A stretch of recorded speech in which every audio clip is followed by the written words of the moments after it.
Please sit in a comfortable meditation posture and close the eyes.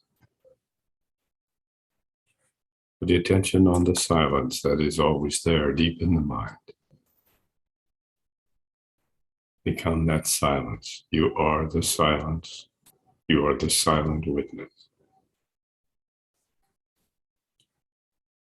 Now listen to the words of the Yoga Nishishta.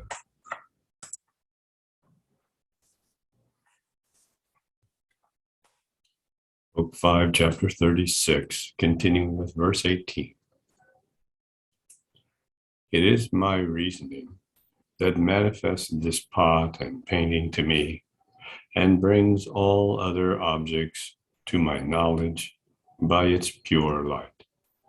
Just like the sun and a lamp show everything to sight. Now I remember the whole truth, that I am the immutable and all-pervading spirit, shining in the form of consciousness. This essence evolves itself into the various faculties of sense, just as the inner fire unfolds itself to the forms of its flesh and flame, and its sparks and visible light. This principle also unfolds itself into the forms of the different organs of sense, just as the all different diffusive heat of the hot season shows itself in the shape of a mirage in a sandy desert. Likewise, this element, the spirit, constitutes the substance of all objects,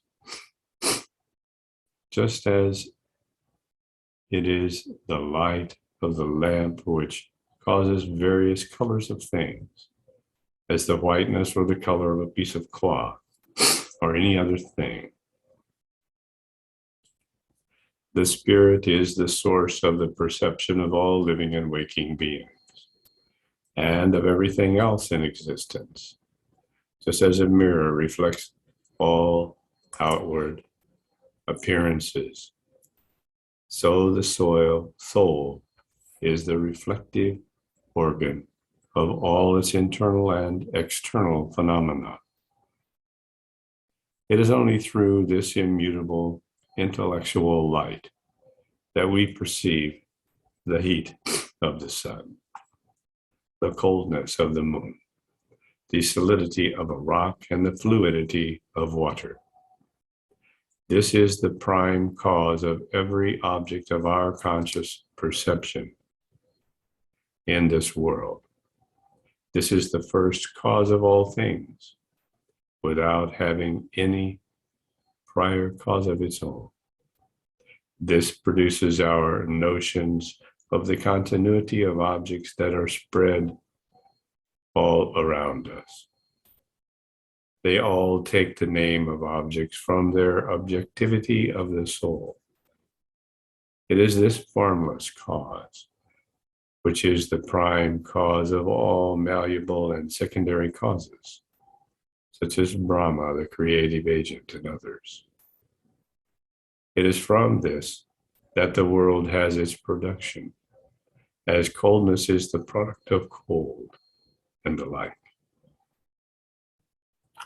The gods Brahma, Vishnu, Shiva, and Indra, who are causes of the existence of the world, all owe their origin to this prime cause, who has no cause of himself.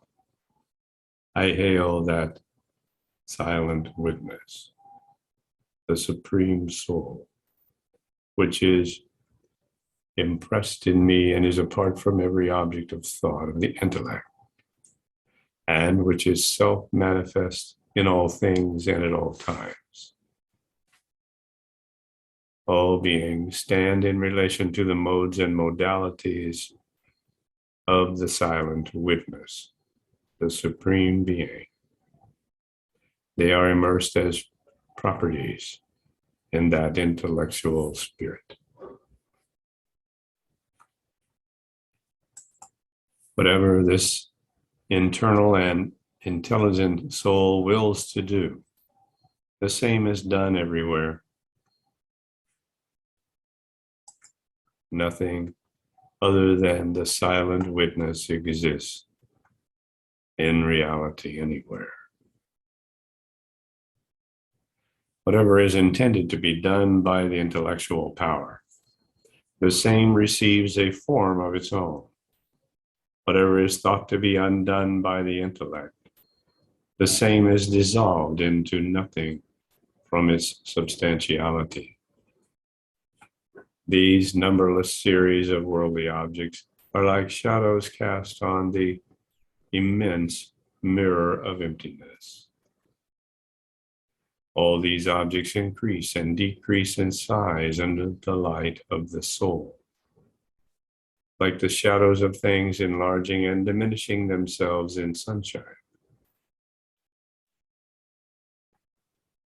This silent witness, the internal soul, is invisible to all beings except those whose minds are not melted down in piety. It is seen by the righteous in the form of the clear sky. This great cause, like a large tree, gives rise to all visible phenomena like its germ and sprouts. The movements of living beings are like the flittering of bees about this tree. It is this that gives rise to the whole creation, both in its ideal and real, and mobile or quiescent forms. Just as a huge rock gives growth to a large forest with its various kinds of big trees and small shrubs.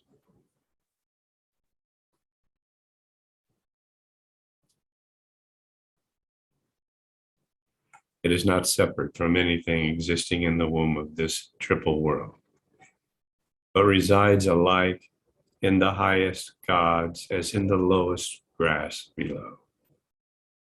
The silent witness manifests them all to our view. This is one with the ego and the all-pervading soul. The silent witness is situated as the moving spirit and the unmoving dullness of the whole.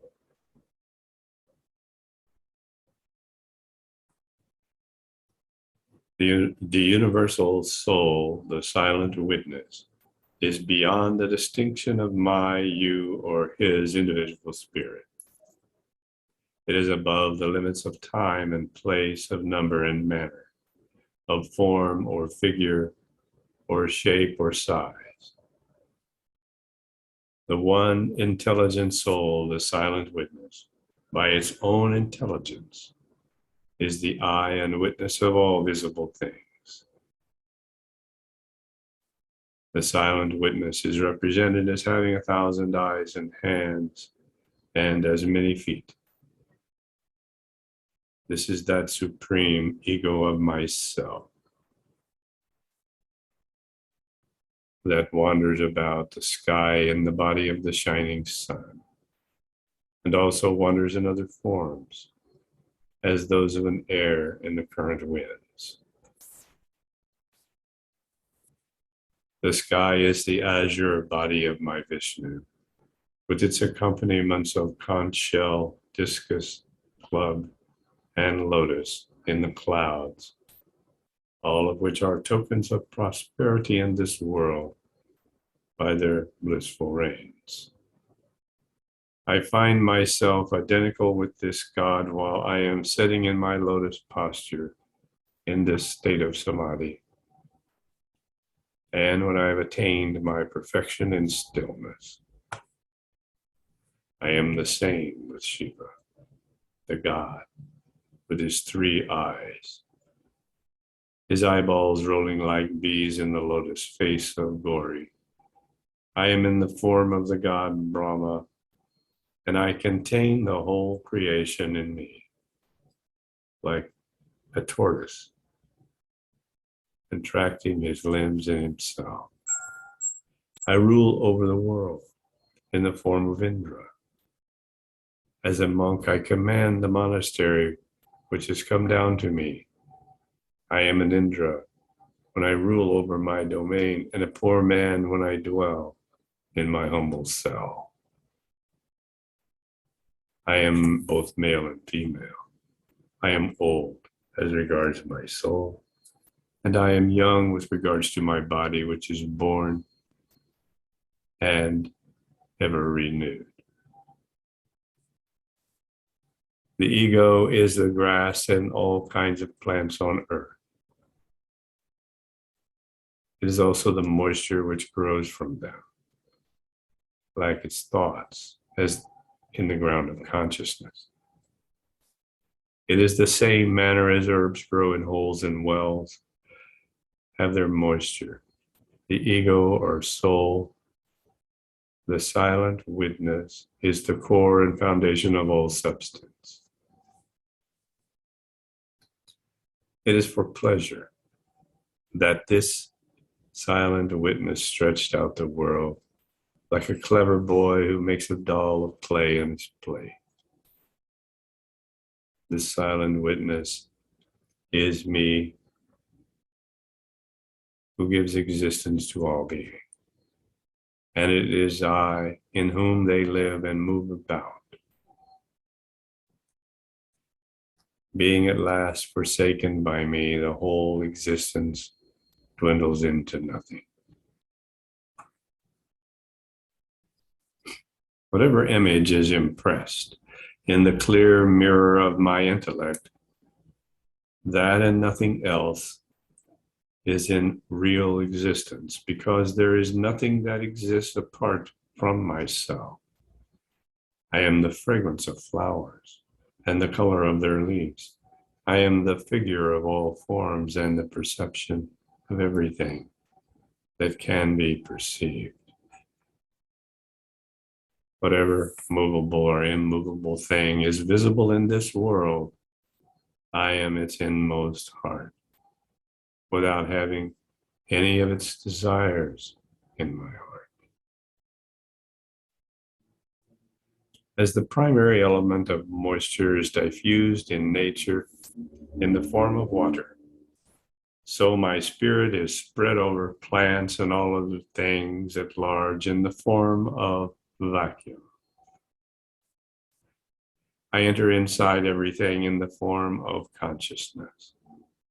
I extend in the manner of various sensations at my own will.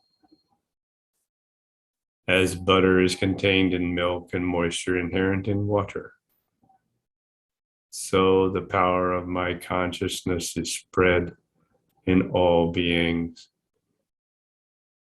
and so I am situated inside all things.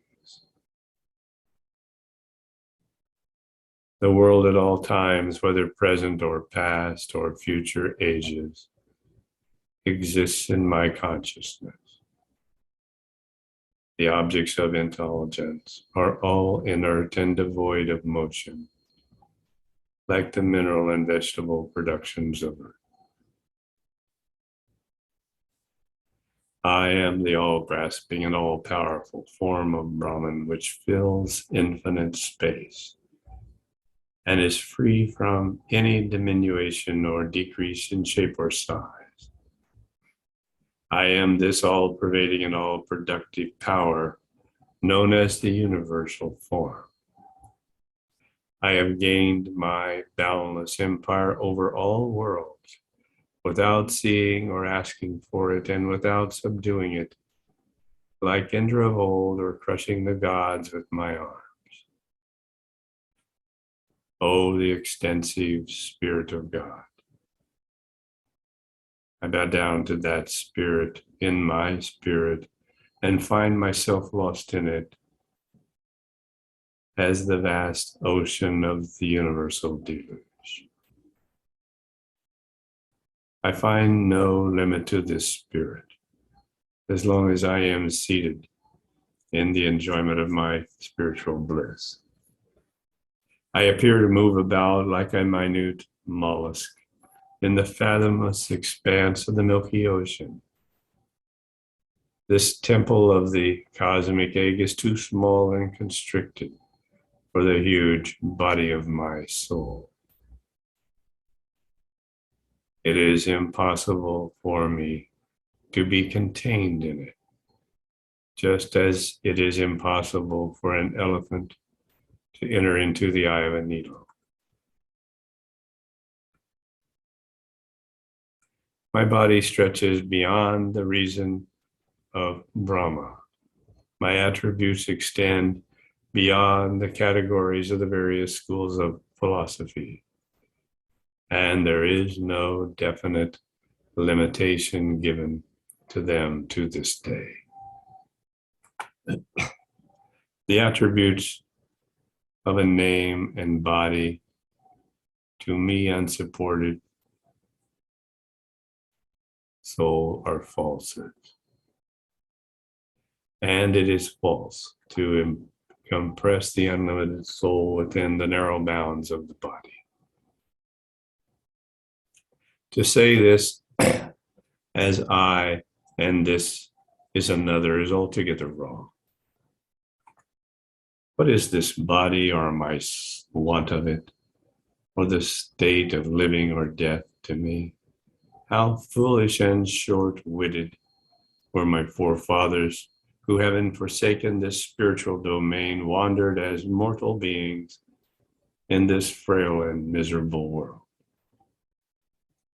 How great is this grand sight of the immensity of Brahman! How mean are these creeping mortals with their high aims and ambitions and all their splendors of royalty. My pure intellectual sight, filled with endless joy and accompanied by ineffable tranquility, surpasses all other sights in the whole world.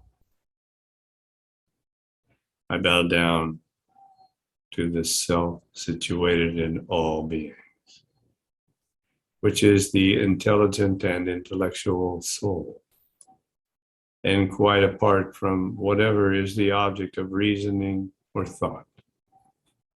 I, who am the unborn and uncreated soul, rule triumphant over this perishable world by my attainment to the state of the great silent witness, the universal spirit, which is the chief object of gain, the supreme good of mortal beings, and which I live to enjoy. I take no delight in my unpleasant earthly dominion, which is full of painful greatness. I would not like to lose my everlasting kingdom of good understanding, which is free from trouble and full of perpetual delight. Cursed by the wicked demons who are so sadly ignorant of their souls and resort to their strongholds of woods and hills and ditches for the safety of their bodies, like the insects in those places. Ignorance of the soul leads to serving the dull, ignorant body with articles of food and clothing. This is how our ignorant elders pampered their bodies for no lasting good. What good did my father, Hiranyakshipu, reap from his prosperity of a few years in this world? What did he acquire worthy of his descent in the line of the great sage Kashyapa? He who has not tasted the blissfulness of his soul has enjoyed no true blessing during his long rule of 100 years in this world. He who has gained the ambrosial delight of his spiritual bliss and nothing of the temporary blessings of life has gained something which is ever full of itself, of which there is no end to the end of the world. It is the fool and not the wise who forsakes the infinite joy for the temporary delights of this world. Such a fool resembles the foolish camel which forgoes his fodder of soft leaves in order to browse the prickly thorns of the desert. What man of sense would turn his eyes from such a romantic sight and like to roam in a city burnt down to the ground? What wise man is there that would forsake the sweet juice of sugar cane in order to taste the bitterness of nimba? I reckon all my forefathers are very great fools for leaving this happy prospect in order to wander in the dangerous paths of their earthly dominion. Oh, how delightful is the view of flowering gardens, and how unpleasant is the sight of the burning deserts of sand. How very quiet are these intellectual reveries, and how very boisterous are the cravings of our heart. There is no happiness to be had in this earth that would make us wish for our sovereignty in it. All happiness consists in the peace of the mind, which always concerns us to seek. It is the calm, quiet, and unaltered state of the mind that gives us true happiness in all conditions of life and the true kingdom of things in all places and at all times, and render under every circumstance in life. The virtue of sunlight is to be enlightened all being, and that of moonlight to fill us with its ambrosial nectar. But the light of Brahman transcends them both by filling the three worlds with its spiritual glory, which is brighter than supreme and sunbeams and cooler than moonlight. The power of Shiva stretches over the fullness of knowledge, and that of Vishnu over victory and prosperity. Fleetness is the character of the mental powers, and force in the property of the wind. Inflammation is the property of fire, and moisture is that of water. Silence is the quality of devotees, or success in their tapas, and eloquence in the qualification of learning. It is the nature of aerials to move about in the air, and of rocks to remain fixed on the ground. The nature of water is to set deep and run downwards, and that of mountains is to stand and rise upwards. Equanimity is the nature of Buddhists, and drunken merrymaking is the liking of wine drinkers. Spring delights in its flowering, and the rainy season exults in the roaring of its clouds. Yaksha demons are full of delusiveness, and celestials are familiar with cold and frost, and those of the torrid zone are habituated by its heat. Thus, many other beings are situated in their respective climates and seasons, and are habituated to the very many modes of life and varieties of habits to which they have been accustomed in the past and present day. It is the one uniform and unchanging consciousness, the silent witness, according to its changeable will and velocity, that ordains these many forms and changing modifications of powers and things.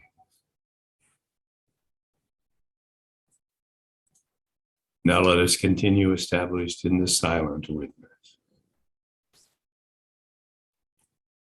and perform Trimana Sanyamon, the esoteric Maha Mantra, to balance all karmic traces that have arisen during this reading. Hare Krishna, Hare Rama.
Jai Gurudev.